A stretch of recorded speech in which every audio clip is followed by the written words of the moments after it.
पश्चिम बंगाल ले चलते हैं, जहां सियासी संग्राम की वजह एसआईआर है। पश्चिम बंगाल में शहर शहर बीजेपी और तृणमूल कांग्रेस के कार्यकर्ताओं में झड़प की खबरें आ रही हैं। साथियों, बंगाल में पश्चिम बंगाल का मालदा, जहां रैली में प्रधानमंत्री नरेंद्र मोदी दावा करते हैं कि टीएमसी की दादागिरी अब ज्यादा दिन नहीं चलने वाली।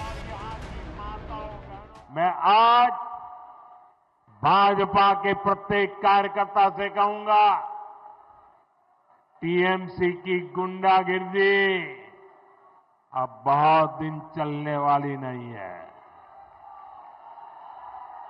टीएमसी की गुंडागिर्दी का भी अंत होगा और गरीबों को डराने धमकाने वाली टीएमसी की राजनीति भी समाप्त होगी। पश्चिम बंगाल का सिंगूर, जहां प्रधानमंत्री नरेंद्र मोदी ने ममता राज को महाजंगल राज बोला। बंगाल से टीएमसी के महाजंगल राज का जाना और बीजेपी के सुशासन का आना, ये बहुत जरूरी है।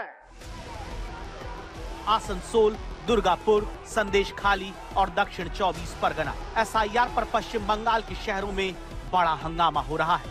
राज्य के अलग अलग जिलों में टीएमसी और बीजेपी के कार्यकर्ताओं में भिड़ंत हो रही है। पश्चिम बंगाल में एसआईआर को लेकर हो रही ये हिंसा राज्य पर लगी राजनीतिक हिंसा की बदनाम दाग को और गहरा कर रही है। हम लोग जब छोटे थे ना, हम लोग का खेल में अगर पसंद नहीं आता था कि हम हार गए, तो हम बोलते थे कि अरे हमें खेलबो ना, चलो हमें खेलबो ना। तो ममता बनर्जी वैसा ही शुरू कर दी है। उनको मालूम है कि वो जीतेंगे नहीं, तो बोले कि हम एसआईआर करने नहीं देंगे। ऐसा तो नहीं हो सकता। एसआईआर पर बीजेपी का सीधा आरोप, और वो ये कि हार के डर से तृणमूल कांग्रेस बौखला गई है। आरोप है कि गुंडागर्दी पर तृणमूल कांग्रेस उतर आई है। बीजेपी दावा करती है वोटर डिलीशन फॉर्म 7 जमा करने से उसे रोका जा रहा है। इसके लिए तृणमूल कांग्रेस के कार्यकर्ताओं को दावा है खुली छूट दी गई। वो लोगों से फॉर्म 7 को छीनकर फाड़ दे रहे हैं। बीजेपी कार्यकर्ताओं से मारपीट की जा रही है। सुबह आए थे 10:30 बजे, हमारे कार्यकर्ता आए थे फॉर्म जमा करने के लिए, फॉर्म 7, और तृणमूल के कैडर पहले से यहाँ मौजूद थी।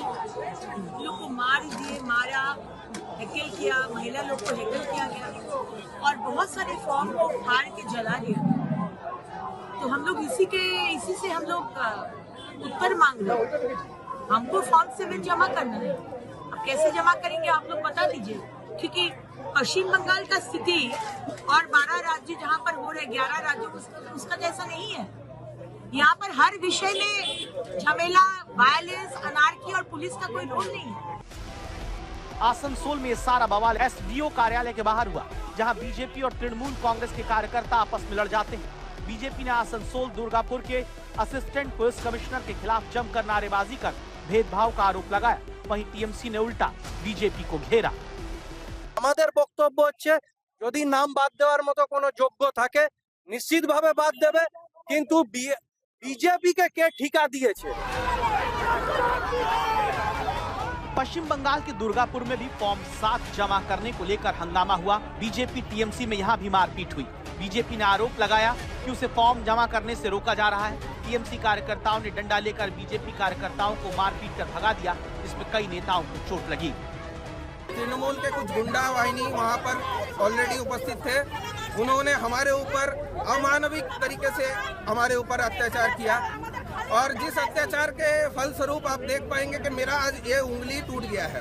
बांग्लादेशी वोटर है, उनको निकाला जाए वोटर लिस्ट से, उनका नाम डिलीट किया जाए।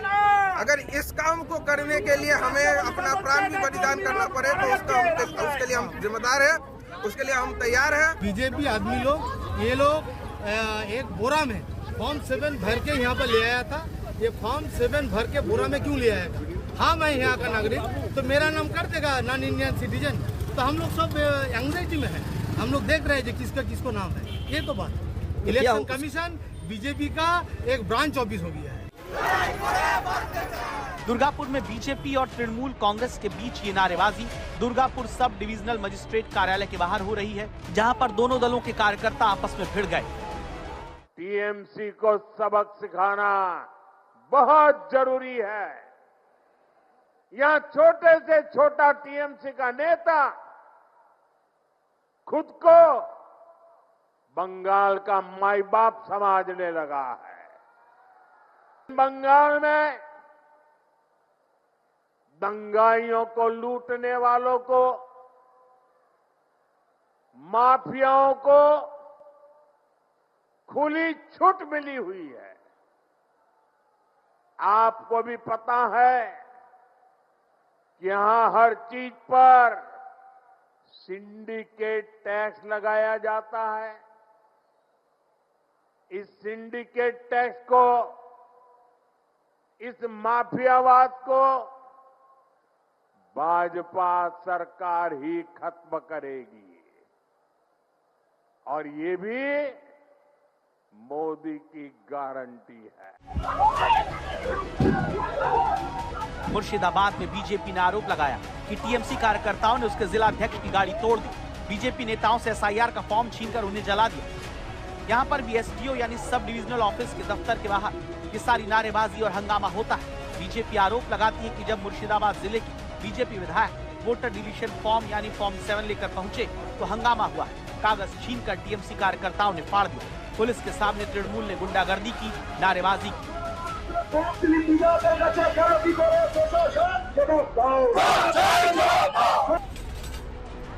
संदेश खाली के बीडीओ कार्यालय में तोड़फोड़ और विरोध प्रदर्शन हुआ। यहाँ पर फॉर्म जमा करने आए लोगों ने परेशान करने का आरोप लगाया और गुस्साए प्रदर्शनकारियों ने उस वीडियो कार्यालय में तोड़फोड़ की जहां सुनवाई हो रही थी। पिछले 2 दिनों से ही पश्चिम बंगाल के कई शहरों में एसआईआर को लेकर हंगामा चल रहा है। दक्षिण 24 परगना के बासंती में सुबह फॉर्म जमा करने के दौरान खूब हंगामा हुआ। यहाँ लोगों ने सड़क पर टायर जलाकर विरोध प्रदर्शन किया। इसी तरह का विरोध उत्तर 24 परगना में भी देखने को मिला है। पश्चिम बंगाल का चुनाव इस बार तृणमूल कांग्रेस और बीजेपी के बीच करो या मरो का चुनाव है। तृणमूल कांग्रेस को लगता है कि मामला सिर्फ चौथी बार सरकार बनाने का नहीं, बल्कि राज्य में बीजेपी को सत्ता में आने से रोकने का है। इसीलिए टीएमसी की तरफ से बीजेपी का पूरी ताकत से विरोध किया जा रहा है। আমরা বলেছিলাম যে হিয়ারিং ভেন্যুতে আমাদের দলের বিএলএ টুরা থাকবে, নির্বাচন কমিশন বলেছিল থাকবে না। আমরা বলেছিলাম নির্দেশিকা তাহলে আপনি জারি করুন, যদি নির্দেশিকা জারি না করেন তৃণমূল কংগ্রেস হিয়ারিং ভেন্যু ছাড়বে না। वहीं बीजेपी के लिए ये चुनाव पश्चिम बंगाल में अपने मिशन को मुकाम तक पहुंचाने का है। साल 2014 से पश्चिम बंगाल की राजनीति में बीजेपी की धमक बढ़ती जा रही है। इस वक्त बीजेपी पश्चिम बंगाल की मुख्य विपक्षी पार्टी है। ऐसे में बीजेपी की कोशिश पश्चिम बंगाल के पिछड़ेपन और कानून व्यवस्था को मुद्दा बनाने की है। टीएमसी के राज में स्कूल, कॉलेज और यूनिवर्सिटी में भी बेटियां सुरक्षित नहीं है। यहां शासन प्रशासन में निर्ममता ऐसी है कि बेटियों की कोई सुनवाई नहीं होती। पीड़ितों को बात बात पर कोर्ट जाना पड़ता है। साथियों, इस स्थिति को बदलना होगा। एसआईआर को लेकर सियासी वार पलटवार के बीच टीम इंडिया के तेज गेंदबाज मोहम्मद शमी कोलकाता में चुनाव आयोग के सामने पेश हुए। उनके दस्तावेज में कुछ खामियां पाई गईं, जिसके बाद मोहम्मद शमी एसआईआर की सुनवाई में शामिल हुए।